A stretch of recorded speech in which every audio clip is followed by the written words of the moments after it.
Alright guys, what's going on? It's C's here, V2 C's, and today we got a build breakdown on this CTS-V, on my CTS-V, and I'm gonna go part by part. I get a lot of questions asked about what parts and what's done to the car, so I'm gonna be answering all those questions for you guys, and yeah, so let's get straight into it. So as you guys can see, we got the green belt here. It's a Grip Tech 2.5 pulley, and it's cool. I love it. Makes the blower whine a little bit more, but it is restricted since I'm running damn near stock fucking intake. And yeah, so next thing we got done to her is the solid isolator, because on these LSA blowers they get this little rattle with the stock ones, and basically makes it seem like the blower is bad, but it's really not. It's just a little isolator, like $70 isolator. But GM did what is it called, a recall for that, and got my blower replaced for it, so can't complain on that. Next up, we got a BTR stage 3 cam, and that thing's badass. Can't complain. Drives like stock. It is on the stock stall as well, and I did a lot of research on it. I was gonna go with the Texas Speed one, but I ended up going this route with the BTR stage 3 cam, and yeah, I fell in love ever since, so can't complain. Next up, we do have a 160 thermostat, and that helps with cooling. That's pretty straightforward with that. Next up, we got E85 full flex fuel kit. So we got the full DSX, what is it called, flex fuel sensor right there. And then in the bottom, I could probably show you guys in a little bit, we got the auxiliary pump, and it is DSX as well. And that's pretty much a E85 conversion for these cars. And what I like about it though is you can actually run 91 and E85, so you won't be stuck in the middle of nowhere if you, for example, run out of E85. That's cool, and definitely recommend that if you're going with E85, because E85 burdens a lot quicker, and there's not a lot of places that have E85. So yeah. Next up, we got 1050X injectors from Injector Dynamics. Those are pretty cool. Get the job done. Can't complain. I love them. Next up, we do have a Mighty Mouse catch can, which is right there, and it's rated for, I think, 1200 horsepower. It's always better to have more than less. I was gonna get the one that was rated for like 700 horsepower, but I'm almost near that, so it was just not gonna work out for this setup. I'm sorry for the shaking on the camera a little bit. I shake a little bit. So next up, we do have a 10355 Melling oil pump. It helps with keeping or shooting a lot more oil into the motor, and it's a high pressure or high volume oil pump, and that's really cool. We do have engine timing cover gasket, which is you might as well do it. You're already there. I did do a lot of the gaskets, such as the front cover seal as well, the water pump gasket, and yeah, those are all important ones. And I am also running LS9 head gaskets. I do definitely recommend those. Just because you're already there, you might as well do them. It's probably like a few $100, so you might as well do it if you're trying to do it the right way, and you want your motor to last a lot longer too. So the next up, we got Johnson lifters with the slow leak down. Those are really cool. Like I said, these are part of the things that you should do when you're doing a cam setup. Since you're already in there, you might as well take care of that so you don't have problems later down the road. And then next up, we do have NGK TR7IX for the spark plugs, and those are cool. I do have these really nice XL Extreme 9000 ceramic spark plug wires, and those are really nice. Let me see if I could get a better view. So as you can tell, I'm not running no boots, no nothing, because they are ceramic, so they won't burn up on the headers, and that's a common issue with plug wires and running headers on these cars is that they'll burn up and then you'll get a misfire, and you know how that goes. So the other thing we have done is this big ass intercooler right here, which is a Fluidyne. Where is it? Sorry, I'm trying to look for the actual name of it. It's a Fluidyne high performance heat exchanger, and that's really cool. It keeps the car really cool.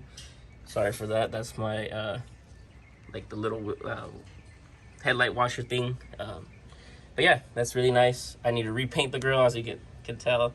It's all fucking chipped off because of cars following, or me following close to cars, you know. But anyways, next up we got the inside the cabin. I have the Aero Force gauge. It's the V logo one. I wanted it because it looks nice. It has the V logo in it, so you know, can't complain on that. I'll show you guys later when I get a chance.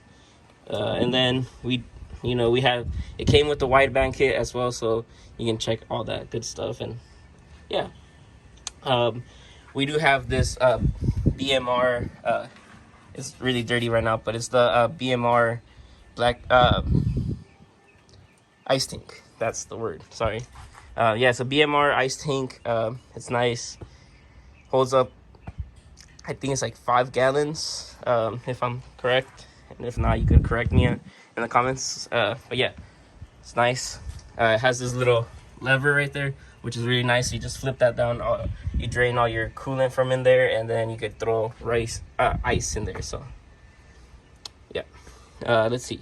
Got my parts list right here too, by the way. Sorry, so I'm kind of jumping around, but let's see. Okay, so we also have the DSX 100 millimeter idler pulley thing. Yeah, idler pulley, and that's really cool. I like that. Helps the belt a little bit, so pull tension. So yeah, that's all for the belt, the green belt. Next up, we do have the Chevy performance lifter guides inside the obviously inside the heads or whatever, and that's cool. I recommend that. They're OEM, they're good.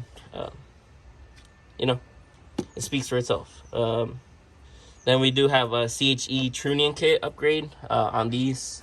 Like I said, I decided to go, and I mean, it's a little bit more on the expensive side, you know, but rather do it once and twice and have your motor blow up just because you wanted to cheap out on a few $100, you know. So did that, took care of that. It's cool. And inside this fucking thing right here is a reinforced intercooler brick, and that's really good because another common issue with these LSAs is that they run really hot, and basically what happens is with their stock brick, what will happen, it will crush and then it will shoot right into your engine, and you know how that goes. So, you know, took care of that as well, and you know, here we are.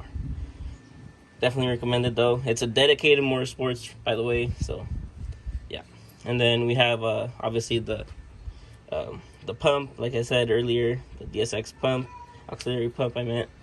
And then whenever you guys do headers, or if you do headers on these LSA or any LS powered car, I do recommend grabbing the OEM header gaskets, because all the other ones, I've heard that you blow through them and basically you get a bad exhaust leak, and you don't want that, obviously.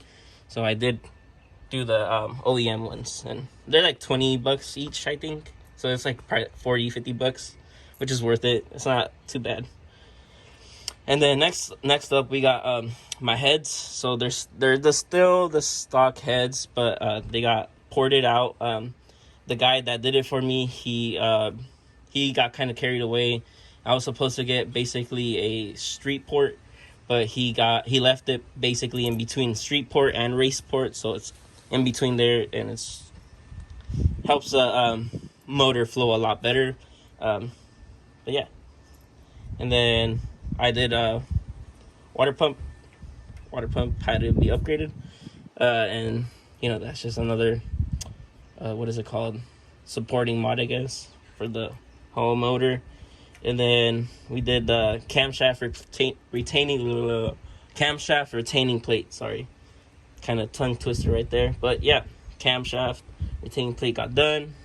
Timing chain, and yeah, that was cool. Basically, you know, like I said, gaskets got all done.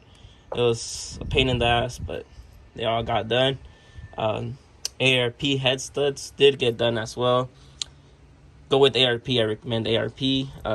I got everything before all the prices went up. As you guys can tell probably now, is that prices have gone up, and you know, shit's expensive. So that's all done. And then I think that pretty much oh yeah, actually, I also just recently did the I think it's a supercharger water pump, and it's a Pureberg CW150, I think it is, and I'll have to check, but yeah, it's recently got done, and that's cool. And obviously we have the sensor here. By the way, that's the E85 sensor thing. It turns on. My boy did that. Basically, my boy did all the work because I don't have the time or knowledge to do this. And I mean, I did the headers, but you know, other than that, I let the pro do it. You know, he's the guy. And then back here, don't worry about this. This is gonna get fixed in these coming months. And then we got this wicker bill. It was like $200. I like it. It's pretty aggressive in person. Can't really tell right here from this angle, but yeah, I like it. It's all good. I spray painted it myself. As you can probably tell, it ran right there and looks kind of bad, but honestly, for me not knowing how to paint, it looks pretty good.